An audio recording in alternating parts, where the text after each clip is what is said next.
Bonjour et bienvenue dans cette série de 3 vidéos proposées par Énergie Métropole Rouen-Normandie et dédiées aux communes. Leur but, accompagner le premier bilan des actions engagées par les communes depuis la naissance du service public de la transition énergétique à travers des exemples bien concrets. Et ainsi, partager des retours d'expérience, encourager de nouvelles initiatives et renforcer l'entraide entre les communes.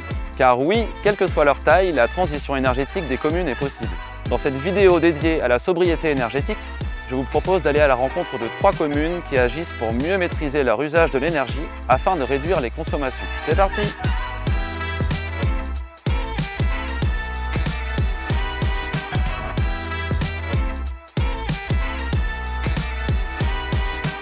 À Amfreville-la-Mivois, comme dans beaucoup de communes, nous rencontrons des difficultés concernant la consommation énergétique et nous tentons de travailler sur la sobriété énergétique pour réduire notre facture et aussi pour participer à la lutte contre le changement climatique. La salle de sport comporte plusieurs vestiaires, 4, et qui sont presque tous équipés de ballons d'eau chaude, de cumulus électriques, qui sont en très grand nombre et en très grand volume, puisque nous avons 2500 litres qui étaient maintenus chaudes en permanence. Et ces 2500 litres étaient chauffés grâce à des résistances électriques de 25 kW. Donc l'idée, c'est déjà de réduire le nombre de ces ballons, de les remplacer par des ballons à production instantanée, et puis de mettre des douches individuelles, parce que clairement, on n'a pas besoin d'avoir 2500 litres et il n'y a pas 25 personnes qui vont prendre leur douche en même temps. Il nous arrive d'avoir des factures mensuelles en plein hiver de plus de 2000 € dans cette salle. On espère atteindre au moins une réduction de moitié de la consommation.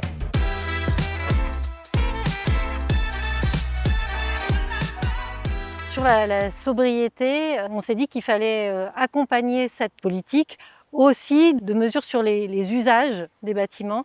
Et donc on a adopté un plan de sobriété avec plusieurs volets, notamment de mesures de réduction de température. Par contre, on a ciblé certains espaces, notamment la piscine et les équipements sportifs, avec des réductions de température dans les équipements sportifs, là où il y avait des activités un peu physiques intensives, et puis dans la piscine, des réductions de température de l'eau, avec le passage du bassin sportif à 26,5 degrés, et puis sur le bassin d'apprentissage à 30 degrés, plus quelques aménagements de température aussi sur certains équipements, notamment la crèche ou les résidences personnes âgées. Et de fait, les collègues disent que ça a fait réagir sur les premières semaines, mais que finalement avec un peu d'accompagnement et d'apprentissage sur les gestes d'abord on se mouille progressivement, et cette mesure-là, elle est passée et elle a vraiment pu être pérennisée.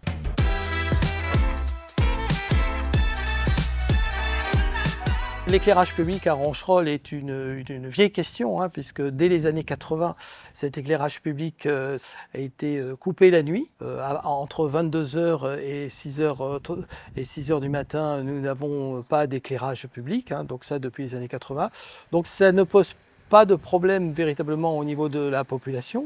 Ça nous permet surtout aussi de faire d'une part des économies, mais d'autre part de développer la biodiversité et de conserver la biodiversité nocturne. Nous nous sommes inscrits dans le projet de la NPCN, qui est le projet de ville et village étoilés. Donc nous en sommes à la 4e étoile. Eh bien, nous avons fait des efforts sur la réduction de puissance des éclairages. Nous avons fait des efforts sur les types d'éclairage. Donc on a supprimé tous les éclairages boules, par exemple, avec des éclairages vraiment ciblés vers le sol. Et aujourd'hui, nous nous lançons dans les éclairages en LED, et même nous passons aujourd'hui à des éclairages avec production photovoltaïque sur les mâts. Voilà, nous commençons cette expérimentation. Donc là, il y a à la fois les aspects éclairage, mais il y a aussi les aspects formation, information auprès de la population, sensibilisation. Nous réalisons une journée,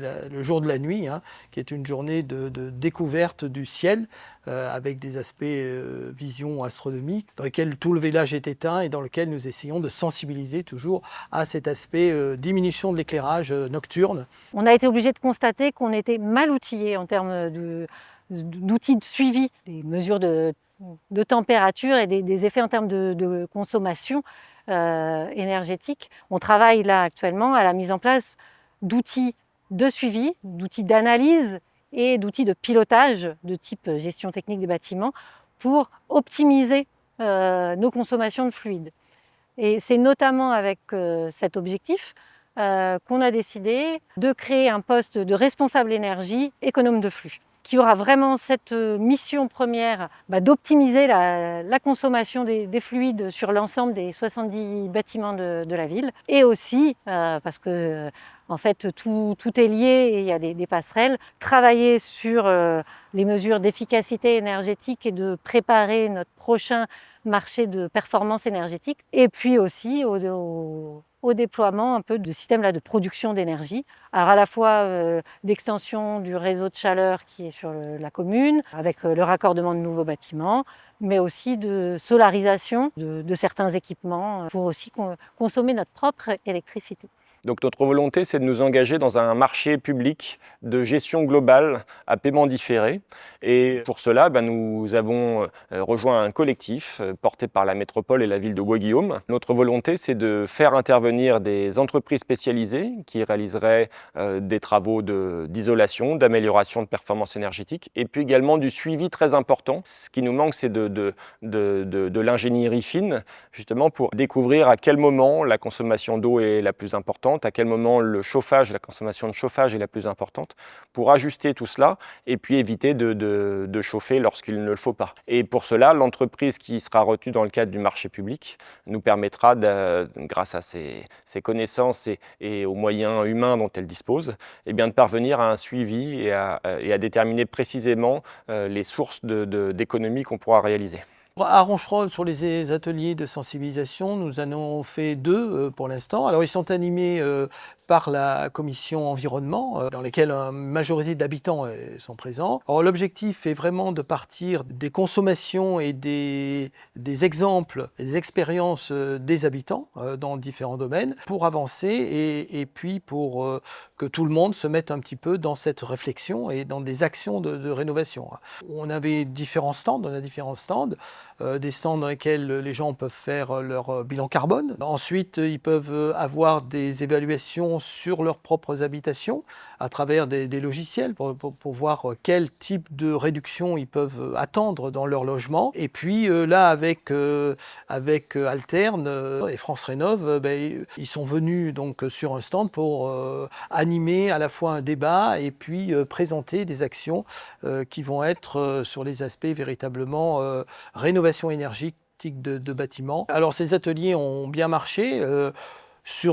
Avec les 2 que nous avons réalisés, nous avons eu une quarantaine de participants, quarantaine à l'échelle du village et puis de villages d'à côté. Et donc véritablement d'aborder un petit peu les différentes questions qui sont très variées, parfois très personnelles.